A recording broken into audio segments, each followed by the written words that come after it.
Hey everyone, today I'm going to show you how to crochet easier with a faux fur yarn or an eyelash yarn, anything that has a lot of texture that is almost impossible to see the stitches when you are doing a pattern.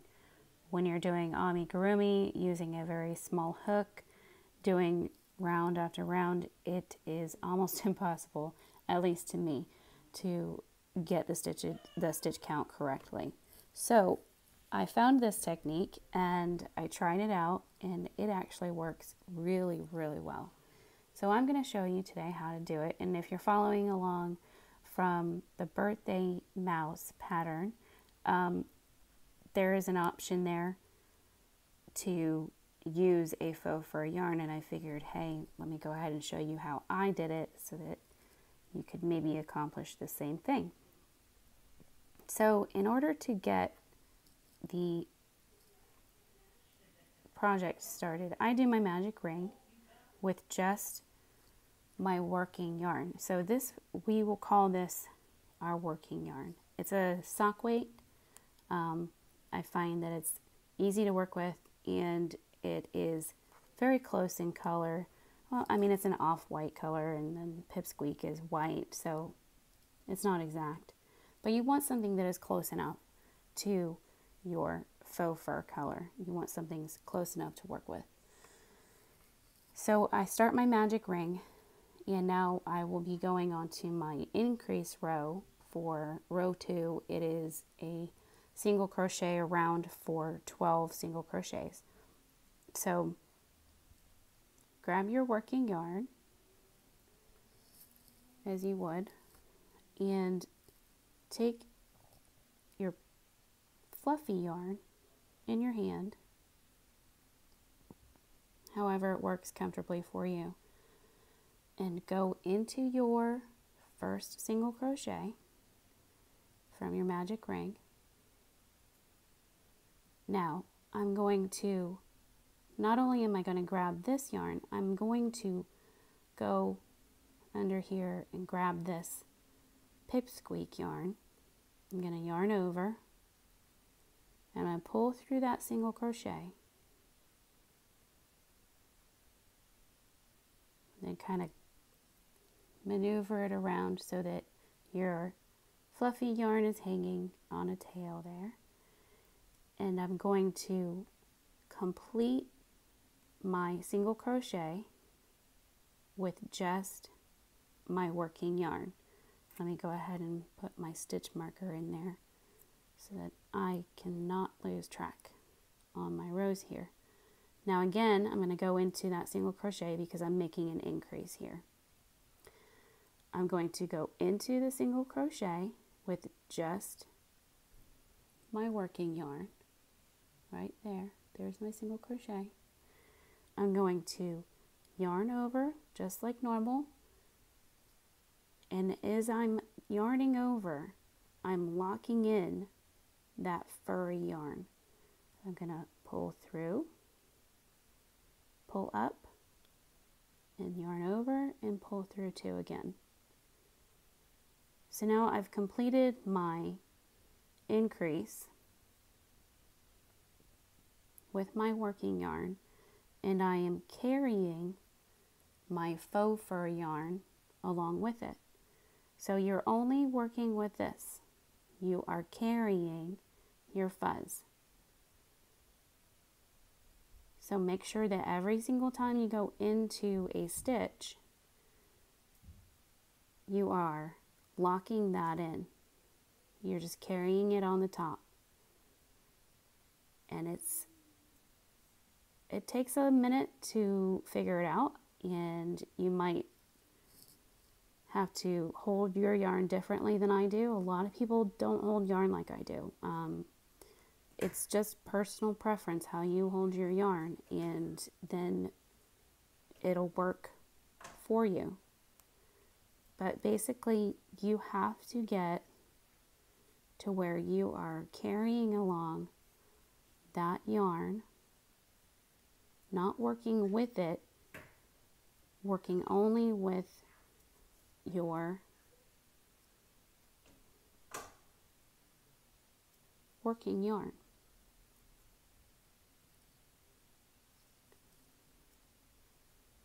This is what you do when you do color changes. If you have stripes in a pattern and you don't want to keep joining your yarn and cutting and joining back with your main color, you can do this same technique if you're doing stripes. And that way you don't have a whole bunch of tails on the inside that you have to make sure get included on the inside of your project. And it also gives you a cleaner join, or a cleaner look when you carry yarn and do stripes and color changes.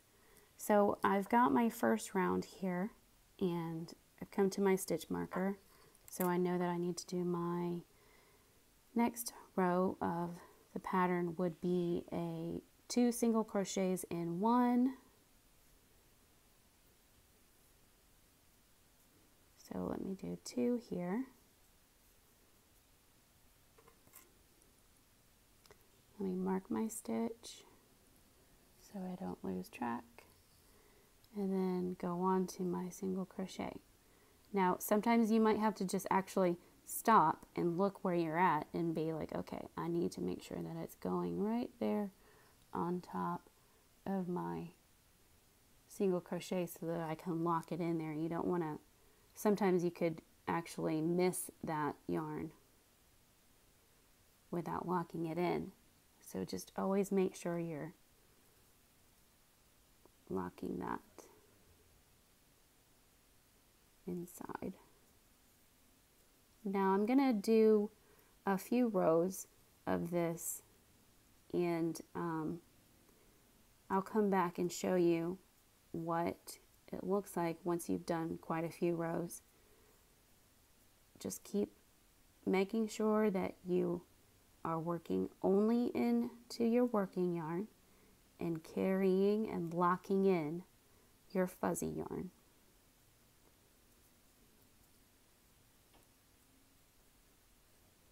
Okay, I will be right back.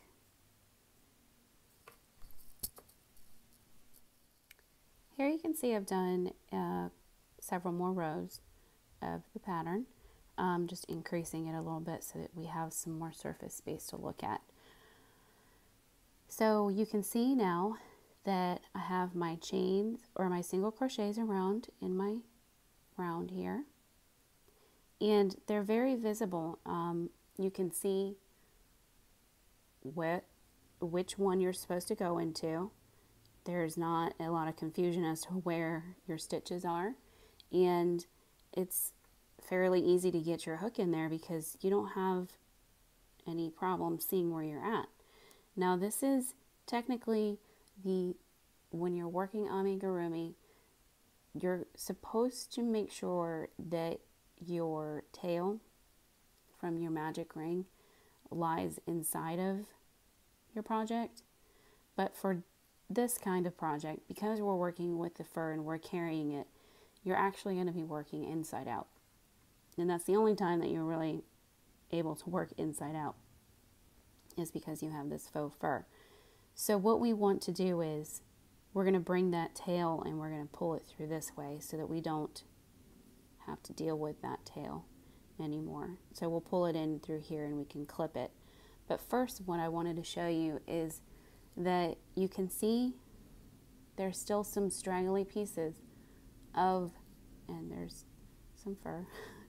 There's still some straggly pieces of the faux yarn in here because just the nature of bringing in your hook, pulling through, it does drag some of the stuff in there, but not a ton. And you can see on the outside that it's not super fuzzy, but that's also because the ply of my pipsqueak yarn isn't super heavy. It's not got a lot of extra fur to it.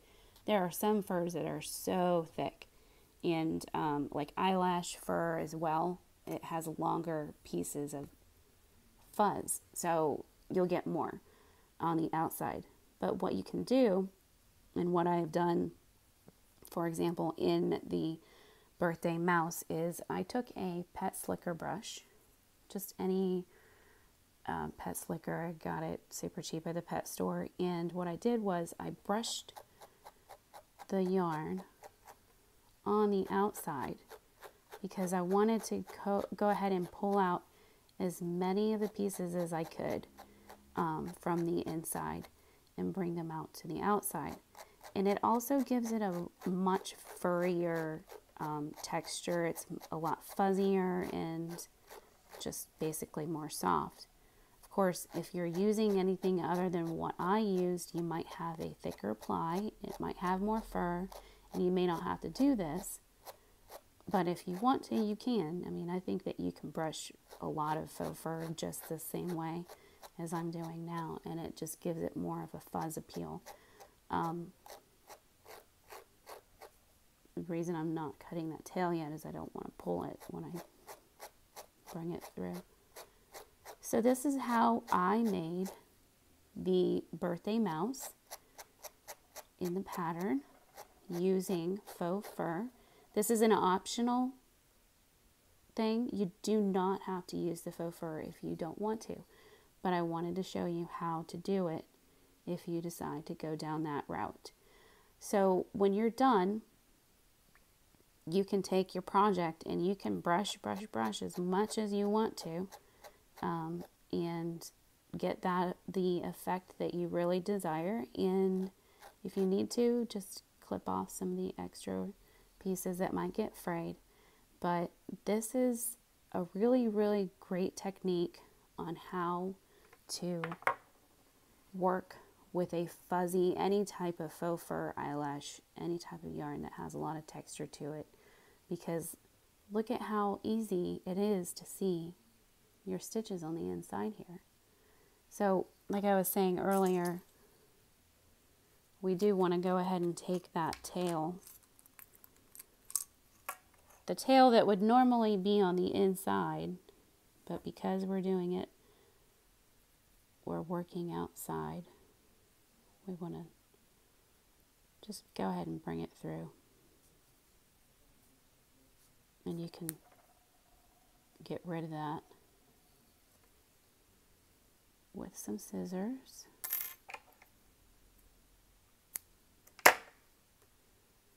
And then I'll do the same thing with my working yarn. I use sock yarn because I don't want to have it too bulky. If you want to use worsted weight, that's fine. It will change the size of your project slightly. So there we have our tail is pulled inside. We have our fuzzy furry outside that we can manipulate and get all of that out as much as we want. We can work all of that fuzz out and brush it. And then we don't have much inside because it's all out here. So that is how I learned how to work with faux fur, and I hope that it works for you. If you have any questions, please leave them down in the comment section and I will try to answer you as best as I can. And I really hope it works out for you. Good luck!